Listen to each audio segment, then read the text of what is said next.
I welcome the opportunity to speak on this very important issue here this evening. I want to welcome at long last as well that I have finally received confirmation from the National Council of Special Education that a special education needs organiser has finally been put in place in County Laois. But we are still waiting for a CNO to be put in place in County Offaly, and this is currently a great source of frustration to the parents I meet on a daily basis and also to the schools that have contacted me about this situation.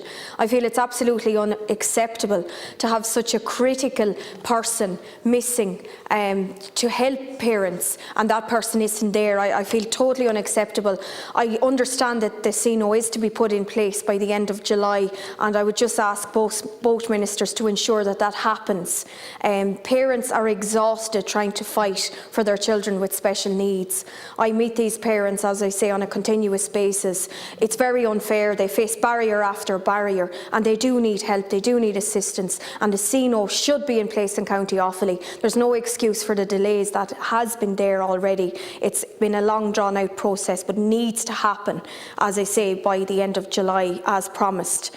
While it is vitally important in terms of coordinating and protecting the rights of special needs children, it has to be matched also with increased capacity in schools and a ramping up of the number of special needs assistants. Without that, we will have a situation a bit like being referred for a GP for a service that simply cannot be provided. There are serious gaps in terms of meeting the needs of children with special needs, but I do want to acknowledge that there's great groups out there, great support groups such as LOFA, who support the parents and indeed the children with autism in Laois and Offaly. If it weren't for those groups, many parents would be totally at a loss, and I want to commend them for all of their work. I want to highlight the motion's point around the 13-step process of compelling schools to open special units under Section 37A of the Education Act 1998. I agree that far from being an emergency response, it is incredibly cumbersome and time-consuming.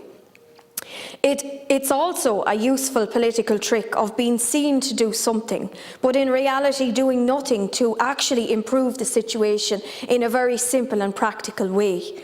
I have to say that I found it appalling recently when I raised the issue of the special education needs organiser back as far as February and special education with Minister Madigan through a parliamentary question, only to be told in an extraordinary reply at that time that it was basically nothing to do with the minister and that it was the NCSC that I needed to contact. This is what parents are facing every day of the week, but when we as TDs try to help them, I feel we should receive more support and indeed more assistance, and I just want to call that out. This is typical of the approach of this government, which is to seek the praise but accept none of the responsibility or indeed assist in times of need. We have to remember that special educational needs children have already been disproportionately impacted by COVID restrictions and the loss of school time.